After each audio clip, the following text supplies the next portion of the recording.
এবার আমরা জৈব যৌগের নামকরণের একটি বেশ কঠিন বিষয় নিয়ে আলোচনা করব। সেটি হচ্ছে কোনো জৈব যৌগে যদি একাধিক কার্যকরী মূলক থাকে তখন কিভাবে নাম লিখতে হবে। যেমন লক্ষ্য করো এই এক্সাম্পলটিতে, এখানে এই যৌগটিতে দুটি কার্যকরী মূলক আছে। একটি হচ্ছে অ্যালকোহলের হাইড্রোক্সিল গ্রুপ আর একটা কার্বক্সিলিক অ্যাসিডের COOH গ্রুপ। এখন যখন দুটো কার্যকরী মূলক থাকবে, দুটোকেই একসাথে প্রাধান্য দেওয়া যাবে না। এক বর্ণে যেমন দুটো ভাগ থাকবে না, ঠিক একই রকমভাবে এক যোগে দুটো প্রধান কার্যকরী মূলক থাকবে না। তাই এই দুটো কার্যকরী মূলকের মধ্যে একটিকে ডিসাইড করতে হবে, সেই হবে কার্যকরী মূলক, এবং অন্যটিকে শাখা হিসাবে বিবেচনা করতে হবে।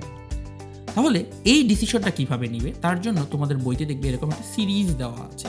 এই সিরিজে যার অবস্থান উপরে সে বেশি প্রায়োরিটি পাবে, অর্থাৎ সেটিই হবে প্রধান, এবং যার অবস্থান নিচে সেটি চলে আসবে শাখা হিসাবে। যেমন আমাদের এই ক্ষেত্রে COOH হচ্ছে তাহলে প্রধান কার্যকরী মূলক এবং হাইড্রোক্সিল হয়ে যাবে একটি শাখা। আমরা জানি কার্যকরী মূলকের নাম লেখা হয়ে থাকে সাফিক্স অংশে, তাই COOH এর জন্য আমরা সাফিক্স অংশের নাম ইউজ করব, আর শাখার নাম লেখা হয়ে থাকে প্রিফিক্স অংশে, তাহলে হাইড্রোক্সিল বা OH এর জন্য তার প্রিফিক্স হিসাবে নাম ইউজ করব। তাহলে একাধিক কার্যকরী মূলকের নাম লেখার আগে অবশ্যই প্রত্যেকটি মূলকের প্রিফিক্স এবং সাফিক্স এই দুটো নামই জানা থাকতে হবে। আসো আমরা শুরু করি। আমরা দেখে ফেললাম যে এখানে COOH হচ্ছে হাই প্রায়োরিটির, কারণ এটি উপরে আছে। COOH এর থেকে নাম্বার শুরু হবে 1, 2, 3। তাহলে এই হয়ে গেল আমাদের প্রধান শিকলের কার্বন নাম্বার। এখন লক্ষ্য করো, প্রথমে প্রিফিক্স হিসাবে শাখার নাম অর্থাৎ হাইড্রোক্সিলের নাম লিখতে হবে। হাইড্রোক্সিলের প্রিফিক্স হিসাবে নাম হচ্ছে হাইড্রোক্সিল, তাই 3 নম্বর পজিশনে হাইড্রোক্সিল লিখবো আমরা 3 হাইড্রোক্সিল। এবার ওয়ার্ড রুটের জন্য লক্ষ্য রাখতে হবে এই যৌগে কোনো কার্বন কার্বন ডাবল বন্ড নেই, তাই এটি অ্যালকান ফরম্যাট ফলো করবে। 3 কার্বনের জন্য অ্যালকান ফরম্যাটের নাম আসবে প্রোপান, তাহলে 3 হাইড্রোক্সিল প্রোপান। এতটুকু পর্যন্ত নাম লেখা হয়ে গেল। এবার লক্ষ্য করো সাফিক্স অংশে COOH এর সাফিক্স হচ্ছে ওইক অ্যাসিড, তাহলে 1 নম্বর কার্বনে থাকায় আমরা নাম লিখি প্রোপান 1 ওইক অ্যাসিড। তাই এই যৌগটির নাম দাঁড়াবে 3 হাইড্রোক্সিল প্রোপান 1 ওইক অ্যাসিড। কোনো বইতে এই 1টিকে বাদ দিয়ে শুধুমাত্র প্রোপানোইক অ্যাসিড লেখা হয়ে থাকে। সেই ব্যাপারটি আসলে ভুল নয়, কারণ অধিকাংশ যৌগেই কার্বক্সিলিক অ্যাসিডের মূলকটি 1 নম্বর কার্বনেই বসে, যেহেতু সব ক্ষেত্রে সেটা 1 নম্বর কার্বনেই বসে, তাই আর এই একটা অনেকে লেখার প্রয়োজন বোধ করে না। 1 সহ লিখলেও ভুল হবে না, ছাড়া লিখলেও ভুল হবে না। আরও একটি উদাহরণ লক্ষ্য করি। এই উদাহরণটি ইন্টারেস্টিং। এখানে আসলে 3টি কার্যকরী মূলক আছে। একটা হচ্ছে COOH, একটা কার্বন কার্বন ডাবল বন্ড, একটা carbon carbon triple bond. Priority series লক্ষ্য করো, এখানে COOH, এখানে ডাবল বন্ড, এখানে ট্রিপল বন্ড। নিঃসন্দেহে প্রধান মূলক হবে COOH। নাম্বারিং শুরু হবে 1, 2, 3, 4 এবং 5। তার মানে COOH এর নামটা বসবে সাফিক্সে এবং ডাবল বন্ড আর ট্রিপল বন্ডের নাম বসা উচিত প্রিফিক্সে। কিন্তু মজার ব্যাপার হচ্ছে ডাবল বন্ড আর ট্রিপল বন্ডের প্রিফিক্স হিসাবে কোনো নাম নেই। তাই যদিও ডাবল বন্ড আর ট্রিপল বন্ড এখানে কার্যকরী মূলক নয়, তথাপিও ডাবল বন্ড আর ট্রিপল বন্ডের নাম প্রিফিক্সে লেখার কোনো উপায় নেই, সেগুলোকেও সাফিক্সে বসাতে হবে। এই ব্যাপারটি কিভাবে করা যায় লক্ষ্য করো। যেহেতু প্রিফিক্স হিসাবে এখানে বসানোর মতন কিছুই নেই, কোনো প্রিফিক্স লেখা হবে না। 5 কার্বনের জন্য ওয়ার্ড রুট এখানে হবে। 5 কার্বনের জন্য আমরা যৌগের নাম জানি পেন্টান, এখানে আসবে পেন্ট ফরম্যাটে। কেন? কারণ এখানে ডাবল বন্ড বা ট্রিপল বন্ড আছে, তাই নাম হবে পেন্ট।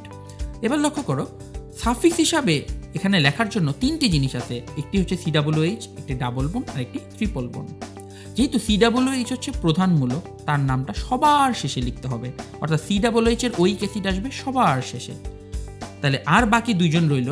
একটি হচ্ছে ডাবল বন্ড, 2 নম্বর কার্বনের ডাবল বন্ডটাকে আমরা বলবো 2 ইন, আর 4 নম্বর 5-এর মাঝখানে যে ট্রিপল বন্ড সেটার নাম হবে 4 আইন। কেন? লক্ষ্য করো ডাবল বন্ডের জন্য নাম হয় ইন, ট্রিপল বন্ডের জন্য নাম হয় আইন। 2 ইন দ্বারা বোঝানো হচ্ছে 2 নম্বর ও 3-এর মাঝখানে ডাবল বন্ড, 4 আইন দিয়ে বোঝানো হচ্ছে 4 আর 5-এর মাঝখানে ট্রিপল বন্ড আছে। আরেকটি রয়েছে 1 ওইক অ্যাসিড, যেটা হচ্ছে আমাদের বেসিক্যালি প্রধান কার্যকরী মূলক। এখন এটি প্রধান কার্যকরী মূলক হয়, নিঃসন্দেহে এটা লিখতে হবে সবার শেষে। বাট এই দুটোর মধ্যে কোনটা আগে লিখবো? আবারও সেই অ্যালফাবেটিক অর্ডার আসবে। ই এবং ওয়াই এর মাঝখানে ই অ্যালফাবেটিক অর্ডারে আগে থাকার কারণে আমরা এখানে লিখবো পেন্ট 2 ইন, তারপরে লিখবো 4 আইন, এবং লাস্টে প্রধান কার্যকরী মূলকের নাম আসবে 1 ওয়িক অ্যাসিড। তাহলে পুরো যৌগটির নাম দাঁড়াবে পেন্ট 2in4-1 ওয়িক অ্যাসিড। বাট এতটুকু লিখেই শেষ নয়, কারণ এই ওয়ার্ড গ্রুপ থেকে এই সাফিক্স অংশের মাঝখানে ভাওয়েল কনসোনেন্ট ম্যাচ করতে হবে। তাহলে এই হাইফেন চিহ্নের আগে একটা টি, পরে ই, তাহলে কোনো ক্ল্যাশ নেই। লক্ষ্য করো, এইখানে হাইফেন চিহ্নের আগে একটা ই, পরে একটা ওয়াই। ই একটা ভাওয়েল এবং ওয়াই একটা সেমি ভাওয়েল, তাহলে পরপর দুটো ভাওয়েল চলে আসছে। সেমি ভাওয়েলকে আমরা ভাওয়েল হিসাবে চিন্তা করব।